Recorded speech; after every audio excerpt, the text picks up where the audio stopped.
Alright, so in today's video, we're going to be going through every leading recessionary indicator that I know of that could be giving us warning signs of something bad to come. Now, I will preface, none of this changes my sentiment on the markets. At the current time, my base case remains the same, blow off top before this recession or depression that we may be entering. And that's why, even though I am so bullish right now on the markets, it is good to keep what we cover in this video in the back of your mind for when that top does come in, to make sure we are staying safe in the markets and not getting left holding the bag if we do have that massive collapse in the US economy. But yeah, let's go ahead and jump into this. It's going to be similar stuff that I've covered in previous videos, talking about my macro view of the economy, jumping into all these tabs here, as well as setting up the charts in a way to visualize it a little bit differently, such as the Federal Reserve inverted yield curve. This is the 10 over the 2 bond maturity rate. And as you can see right now, we're looking at the S&P 500 with this inverted yield curve indicator on TradingView right now. So essentially, this indicator right here is this inverted yield curve in a different format. You can see this is our zero line, the black line coming across here. Uninverted is over the zero line, and then of course inverted would be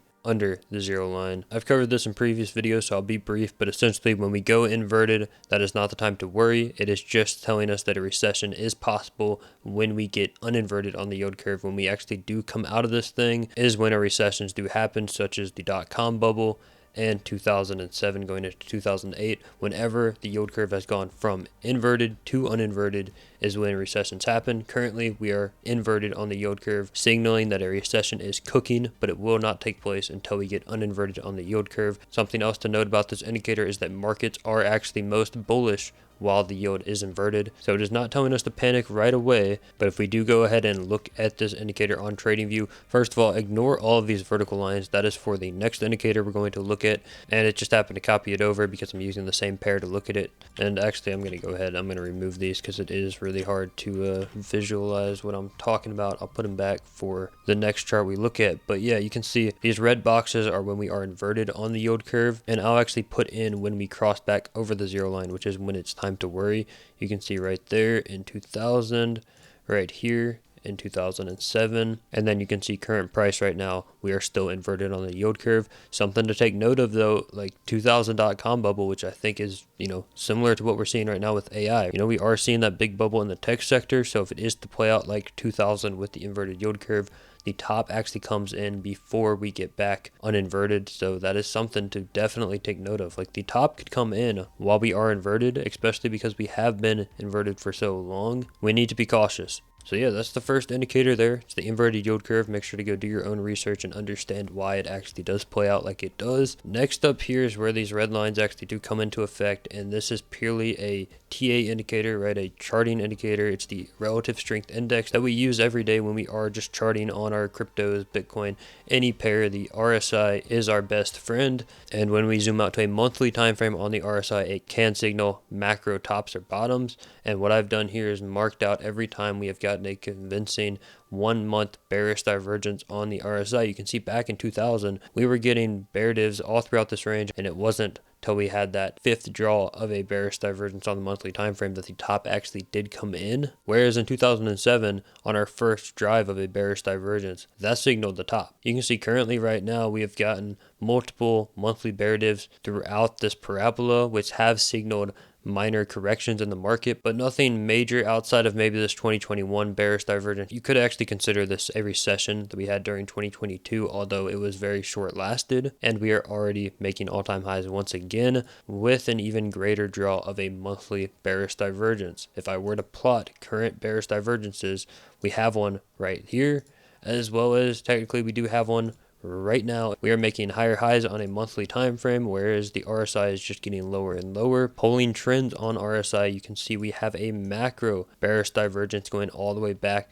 to 2018. We are making lower lows on RSI since then, but we are quite a ways away from actually hitting this trend on the TVC markets. On the futures markets, we actually did tap this third draw of a monthly bearish divergence when we did make this first high. So that's something to take note of, right? We are bouncing up against this third draw of a bearish divergence on futures, and we are nearing it on the US markets. So could this play out like the past, where we do get a tap on it, another draw of the monthly bearish divergence, and then we fall down? I would be watching out for something like that. But like I said at the beginning of the video, I'm not too worried about this right now, because even if this were to play out right here, we would probably see something like this on the charts before it did finally roll over. And in this area here is where you're going to have your speculative assets go crazy, which is what I own mostly, right? I'm mostly invested in altcoins right now.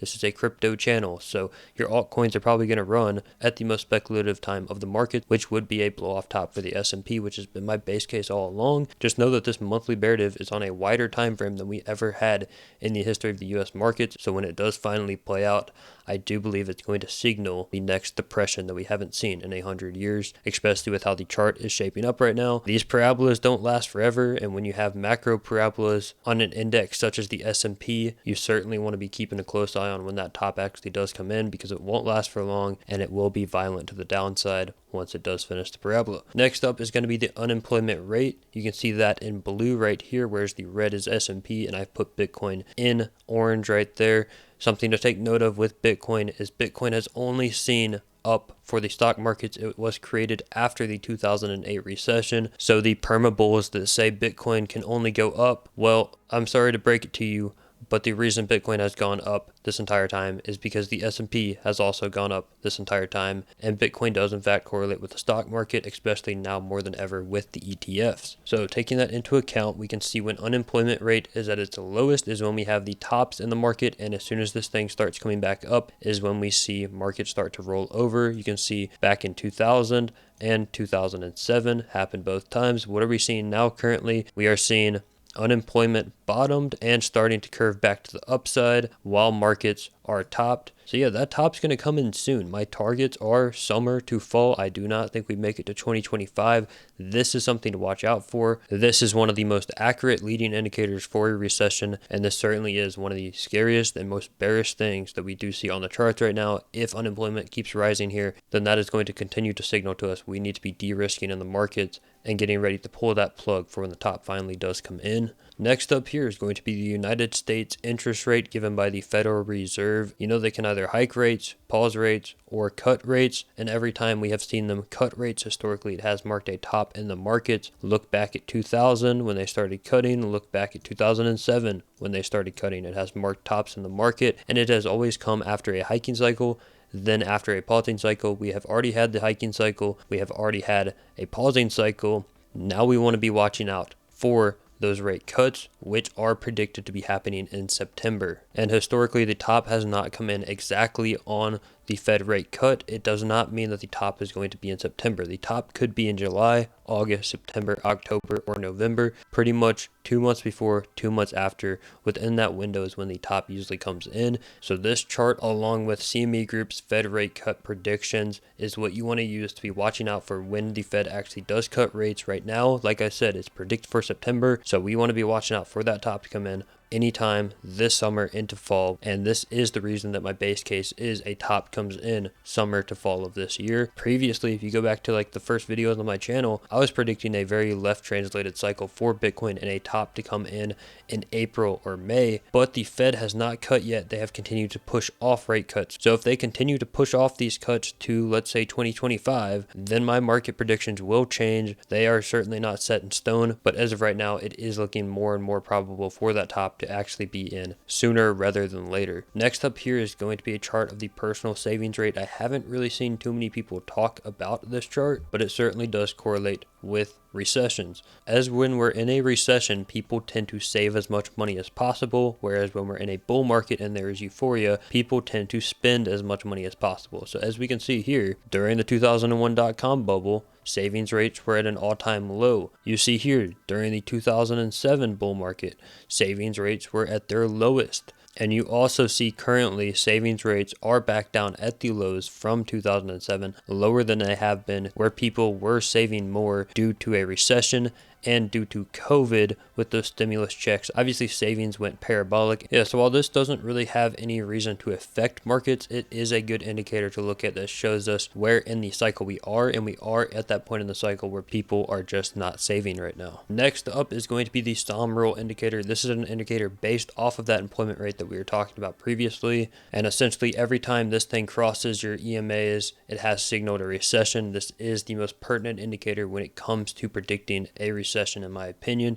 You can see back in 2000, whenever it crossed the EMAs, signaled a recession. Back in 2007, when it crossed the EMAs, it signaled a recession. Right now, we are just about to cross these EMAs, and I do believe it is going to signal a recession once again. And we certainly need to be watching the markets closely because it is already within the band. It is already at a point where the start of this recession really could start any day now. We just want to be watching out for warning signs on our big indexes like the S&P for that top to actually come in. As I had talked about a couple of videos ago where I said, hey, this high on the S&P is no longer bad. There's no need for us to squeeze up. The top could be in, and with all of these recessionary indicators, whenever a top is possible, you have to think about your exit strategies and that sort of thing. Lastly, what we're going to look at is, again, very similar to unemployment, very similar to the Sahm rule. This is going to be your United States initial jobless claims. You know how many people are claiming that they are unemployed. You can see here, every time this thing has bottomed and started to rise, has marked the top in markets, and currently we are bottomed right now, but we have not started to rise. So this is certainly something to be watching out for. If we do start to see a tick up in initial jobless claims, that would be a massive indication that the top is here and it is time to get out of the market. And that wraps up all the recessionary indicators that I make sure to check up on once a month whenever the Fed does release the data on these. You know, this stuff is just updated once every month, but I definitely do encourage you guys to go check out Forex Factory. They have an economic calendar there with all of these macro events that are happening in our economy so that you can stay updated on what is really going on behind the markets. And if you do want to know when this stuff is really flashing to sell and when I do believe the markets are fully top, make sure to subscribe to this channel. I will keep you guys updated on all of this stuff on a daily basis, as well as join the Discord links in the description down below for even more timely updates. And with that being said, thank you all so much for watching, and I'll see you all in the next video.